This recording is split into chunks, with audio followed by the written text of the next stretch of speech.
Jesu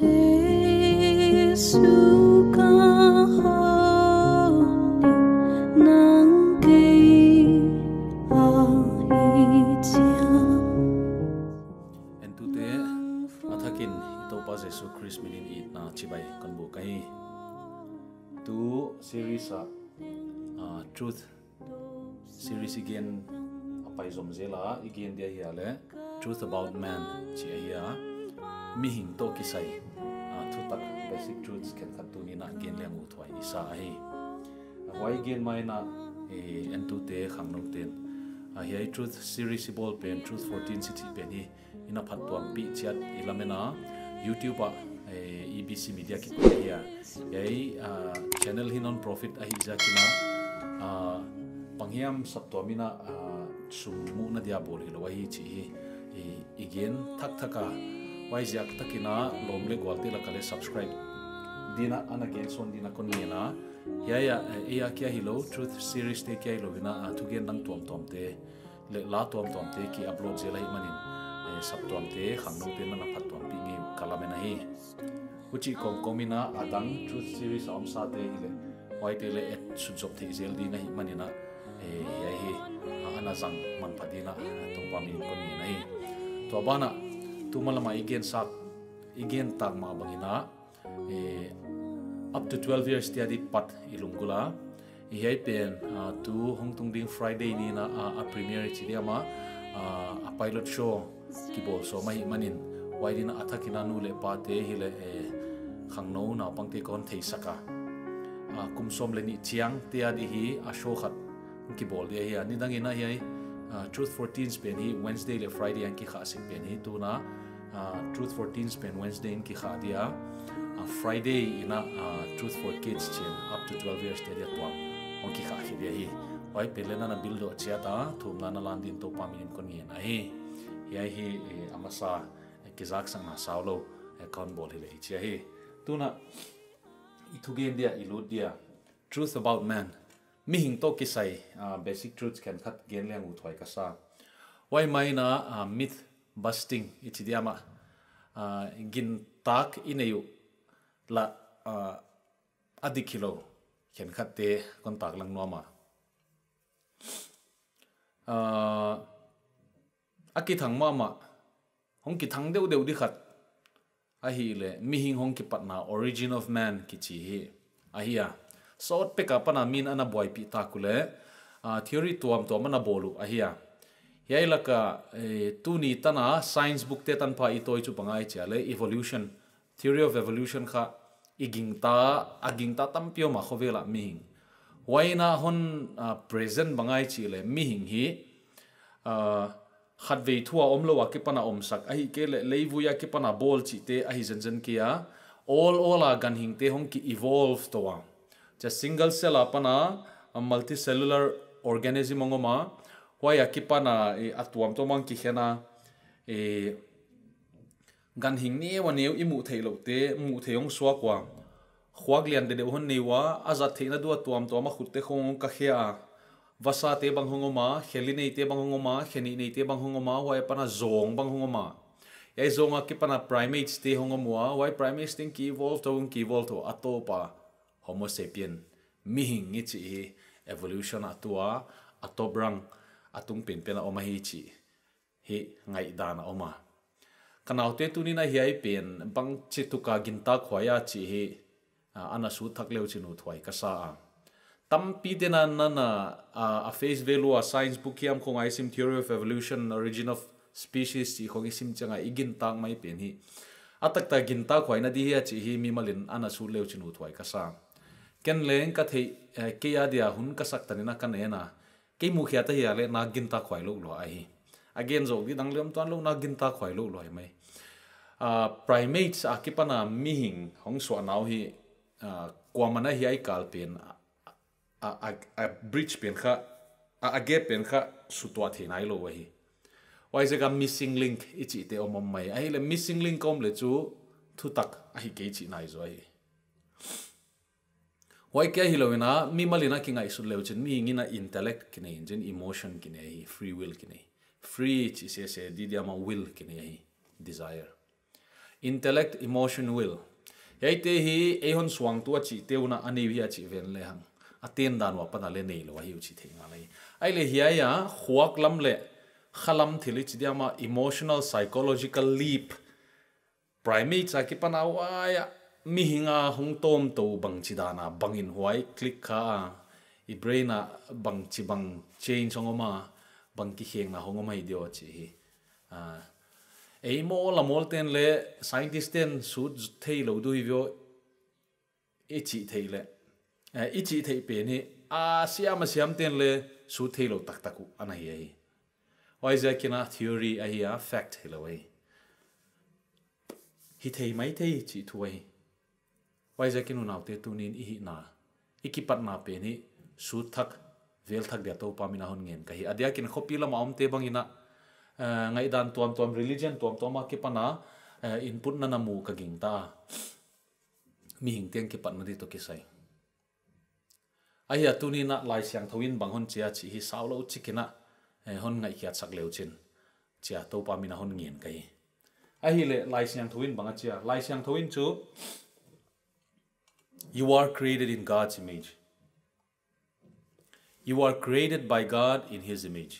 Pathiani na mabat pia hon bola hi che hi Genesis bungkhat chang som ni le guk som ni le sagya. Ai le number 1 a in a chiam te chu pathian bat pia bol hi. Pathiani na ama bat pia hon bola hi wai hi nalung simo anak koyun la. Ani na your body is dust but your spirit is eternal and from God. Ani nai te chu na sapum hi leivu ya panahia himale kha ichi pe ni tang to na hing de ya pathiana pana hi chi vi ya hi Genesis bungni chang sagi why implication ni mo why bana you are created for God's glory and purpose pathian min thu pi na dia bol pathianin zatu na hon nei jaka ahon bolai abana your body is the temple of God and your spirit belongs to God hiai leivuya ki panichi pe ni pathian temple hiya na kha pen pathiana ai chi ai le hiai tengin bang hon thei saka ahon thei sak chu mi hing kha atom pen again in a twofold chinia khen thei hi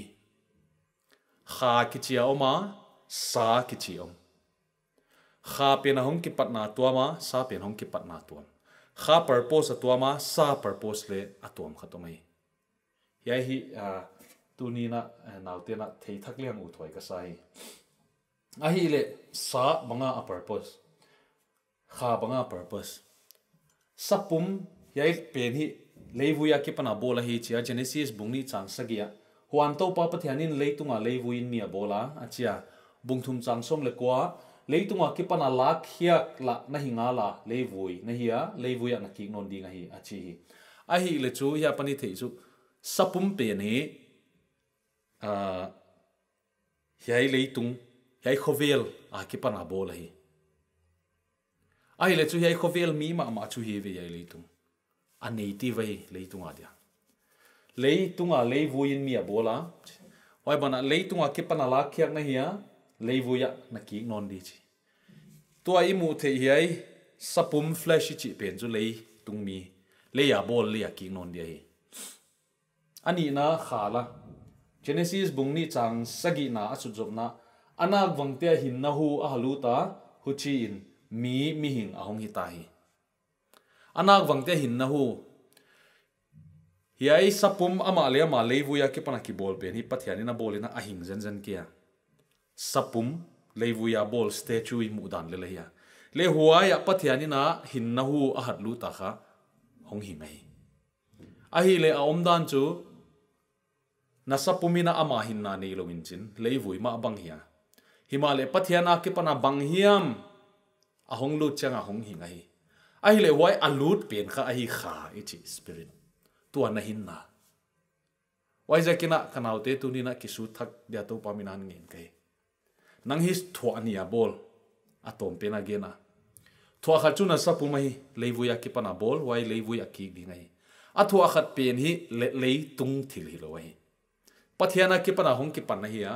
wai pathiana ki pana hong ki pan pen ma hi pathiani na ama bat pia abol kha spirit ichi kha ichi igen chiang ina le igen tho theile la imu thei ke ya hi khovel material world da bangzia kai chi le ama pe ni khovel thila hi lo ja kai wana ki pana hi ja kina spiritual universe ki pana hi ja kina huai muna thili hi ai muna imitin mu thei lo mai himale ichiang ma chu ei sunga omin jin huai in hin na hon pi ai to ka pau the ka ha the ka ngai su the pathiana ki pana ka nga kha ja kai yai hi tunina su thak leu chin u thoi ka sa huai takahi ganing te gam sa te toi kilam dan na huai takahi mi hingina intellect emotion will chi te ineya ganing te na nei lo ahile bangzia ka pathiani na ma pat pia hun bola kha a hun bola bangzia ka sapum hun pe se chi ngai to na thia pathiani hi body hi azatu na oma dena igen ta ma bangina your body is the temple of God khale pathian akithua khom na di pathian biang na di ama ten na dia abolai hiai leitunga pathian thupi na alat na di pathian na sep na dia to pan hei sapumon pia kai I khai na hiai leitunga na ama sem thelo bangzaki na ma hi hiai leitunga inhabitant thilo ai Himalaya sapum pen hi lei vuima pana bolin chin hiai leitung ma male native inhabitant hi huai hiai leitunga bol lei vuya bol sapum pan sana pathianin I kha pen zanga na sem sakai Why zakai ai ki gom khoma flesh le spirit ki gom khoma pathian ki pa thoi thei pathian purpose ki sim thei lai siang thokon sim sunzom di Genesis bungkhat changsom ni ligiat huan pathianin amawa wal zola pathian mai na kyangwa chi tampi swang dingin hong pungun la leilo adimun la na thu nom sakun toipianga sa te tunga leng wasa te tunga thil hing lei tunga khubbo a paite teng tunga leng thu nei una chi hi abana bungkhat changsom ni leguk aman tuipi sunganga sa te hui khwa leng gan hingte leitunga gamta ganta te le laka bukwa gan hingte hem pe ukhen achi hi abula pathianina bol adamina purpose dia piangal chu hiai leitunga ama bangmangom lo hi manin adang te chu lei vuima pana bol om he na chiwa om hiun jin native to this world himale mi hing pe ni leitunga bol sapumane ya himale wai sanga thupi zo wana ke pana pathiana ke pan liaw ma bat pia bol kha hiai sapuma ko ya omai wai zaka hiai pen tungnung pen leitunga dia thunei pe ni na to pana bola thunei ina apia a hong pungun la leitung lo adimun for his glory pathian min thupi na dia hi wai dia to pan ana bola hi a hi le hiai dia bol mi ma sapien ko a hi le I thei chat sa tamvei zak lot tak leng hi mai thei ilom te min lei mai thei adam hi pathianin ming la ka bol ma sak pe na hi ya ai le ama to nang ki kala chituam na diam yai leng en le hangu thoi ka sa akichidam akilam dang na mai adam pathianin na bolina bukin perfect Why kya hilowina pathian to kizom mai a kha hi ya tunia nang lena nei kha pen na feel thei khollo pen hi pathian to kizob lo jaga ki feel loi I kha pen a hin thei na dia alive thei na dia a dynamic thei na dia why a life source pathian to kizob mai hi adam pen hi pathian to kizom connected directly with God bana he was created to rule the earth and to live forever pathianina bolina lei tunga vai hom dia bol ya tang to na hing dia bol hi yai sapum le muat thei dia abolilo abolina phota tang to na pathianin hun achi tani chi mai dia mai thei dina for eternity lei tunga pathian na sem dia to pana bol hi why bana yai pa to kisaya gen changa igen lo thei lo chu adam to kisaya bukima bol hi a hoi bukima bol pathian to kizom a kha hi ahin na nak pathian to kizom de na hi leitung vai hom dile tang to na hing dia bola ya hima le adam to kisai again lo thilo mangai sile he disobeyed God's command pathian thu mang loi pathiadina ma de tel na piak pen zangina pathian thu aniala thunei na zanga pathian de dana leitung vai hom dia thu piak line aman wai thunei na de tel na zangina wana pa thu nialai wai na thil tam pian khe kai yai peni hundanga di ni si dia ahi na honggen nuam ka hiya lungsima ekoi dia hoi kasak inangai to de hoi kasak chu mihing masa adam le pathiani amao direct connection ni wai connection ani izia kuna adam hi akhalam mit fa tunia nang yai ne thi nai na salam mit ja kai ken leng no ko ne thi nai ka salam mit ja kai imale mihing masa adam hi yai bang bang hilo aman hi salam mit zanga khowelen lo inchin khalam mit zanga hi why azat thi na chu because he is directly connected with God pathian tu ki zomai why zaka asapumin thu nei lo inchin a khai ve thu nei why khain thu ne izaka hi sapum de tilna selfish nature pin omlo he khapu ya pui moi tunia mi hingle adam masa akilam dan na den chianga I thei di hang pui mo de why zakinaw naw te I thei di chu Adam had a direct fellowship with God direct connection with God kizomu ki thei we why ke lo pathiani taglam ni niam cha hong pai su ka eden huana ki thwa khom zel wai why tu ni na ngai to thak leo chin ka u ta hi a hi le why banga ki zob zia kuna banga oma ai ke le a chiang zoina banga om kia pathian to ki zob zia kuna thuman lo na ki chiom lo hi wai bang tane den wan au chate ngwa che ki thei ki hi male thuman lo na sin disobedience ki chiom lo pathian de ila madam in thei chin wai anun tang na sang hi anop asak didanu mo adam le evin pathian to ki zoma ni tag ni nem cha ki thwa khom zelwa hunman phathak jang zelwa heida na enzwal le kauta siama om tung lai wa kha bukimu khelna omlo wai zia ka hi chi zo de ule chi diom lo hi pathian bat pia siam hi zoma lai pathian to ki thwa denu khelna nei lo khelna omlo a hoi izo de izo diom lo hi yai ka de izo chi diom lo to pa na ko yai wai banga khosa bang tan hu cha omwa chi ki thei kia himale mihing masa truth about nana yet dichu ahi na adin mun masa to pan bukim et la zog di lungul zog di nei lo ama leile van siam tu hoi pa ma to ki thwa khom dia to pan ham phat na pi ai wai za ka van mun nu sia leitunga hong pai zel a in mun nu sia leitunga hong pai zel ki thwa khom pi zel ai he kha mihing masa kho sak da nei adam ina chiam te thi bang za ya mom din ka ging ta anon chiang ina nang to ke sai game de truth about you to mihing masa to kilam dan na bang bangoma chi vel thi na dina to igen te hi ana su thaka ana vel thak lai dia to paminan ngen kai ki pa ke